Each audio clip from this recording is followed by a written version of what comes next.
ಬೆಂಗಳೂರಿನಲ್ಲಿ rowdy sheeter ಬಿಕ್ಲು Shivu ಕೊಲೆ ಪ್ರಕರಣಕ್ಕೆ ಸಂಬಂಧಪಟ್ಟ ಹಾಗೆ ಶಾಸಕ ಭೈರತಿ ಬಸವರಾಜ್ಗೆ ಬಂಧನದ ಭೀತಿ ಈಗ ಯಾವುದೇ ಕ್ಷಣದಲ್ಲಿ ಬೇಕಾದರೂ ಅವರನ್ನ ಸಿಐಡಿ ಅರೆಸ್ಟ್ ಮಾಡೋ ಸಾಧ್ಯತೆ ಇದೆ.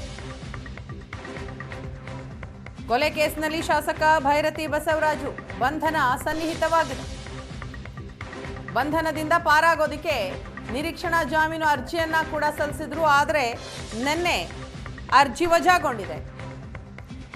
ಕಳೆದ 6 ದಿನಗಳಿಂದಲೂ ಕೂಡ ತಲೆಮರೆಸಿಕೊಂಡಿದ್ದಾರೆ ಮಾಜಿ ಸಚಿವ ಶಾಸಕ ಭೈರತಿ ಬಸವರಾಜು.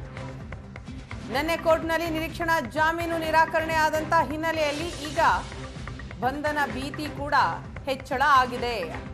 ಸಿಐಡಿ ಅಧಿಕಾರಿಗಳು ಭೈರತಿ ಪತ್ತೆಗೆ ಕಾರ್ಯಾಚರಣೆಯನ್ನ ತೀವ್ರಗೊಳಿಸಿದ್ದಾರೆ.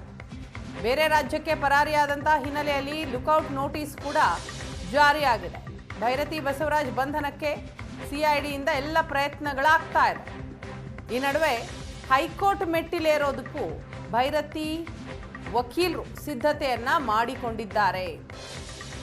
ಮುಂದಿನ ಕಾನೂನು ಹೋರಾಟ ಹೇಗಿರಬೇಕು ಅನ್ನೋ ನಿಟ್ಟಿನಲ್ಲಿ ವಕೀಲರು ಈಗಾಗಲೇ ನಿರ್ಧಾರ ಮಾಡಿದ್ದಾರೆ. ಹೈಕೋರ್ಟ್ ಮೆಟ್ಟಿಲೇರಬೇಕು ಅನ್ನುವಂತಹ ಹಿನ್ನೆಲೆಯಲ್ಲಿ ಸಿದ್ಧತೆಗಳನ್ನು ಮಾಡಿಕೊಂಡಿದ್ದಾರೆ. ಆದರೆ ಕ್ರಿಸ್ಮಸ್ ರಜೆ ಇದೆ. ಆ ಹಿನ್ನೆಲೆಯಲ್ಲಿ ತಕ್ಷಣ ವಿಚಾರಣೆ ನಡೆಯೋದು ಡೌಟ್. ತಕ್ಷಣ ಹೈಕೋರ್ಟ್ನಲ್ಲಿ ಅರ್ಜಿ ವಿಚಾರಣೆಗೆ ಬರೋದು ಅನುಮಾನ. ಅಷ್ಟರಲ್ಲೇ ಶಾಸಕ ಭೈರತಿ ಬಸವರಾಜ್ ಬಂಧನಕ್ಕೆ ಸಿಐಡಿ ಅಧಿಕಾರಿಗಳು ಕೂಡ ಪ್ಲಾನ್ ಮಾಡಿಕೊಂಡಿದ್ದಾರೆ. ಲುಕೌಟ್ ನೋಟಿಸ್ ಕೂಡ ಜಾರಿಯಾಗಿದೆ.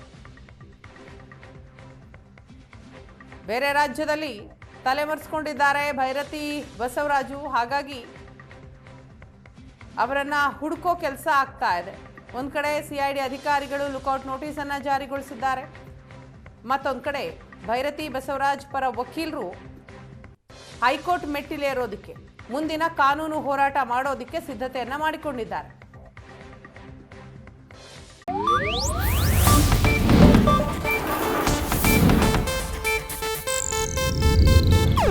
ಇದು ಏಷ್ಯಾನೆಟ್ ನ್ಯೂಸ್ ನೆಟ್ವರ್ಕ್ ಪ್ರಸ್ತುತಿ.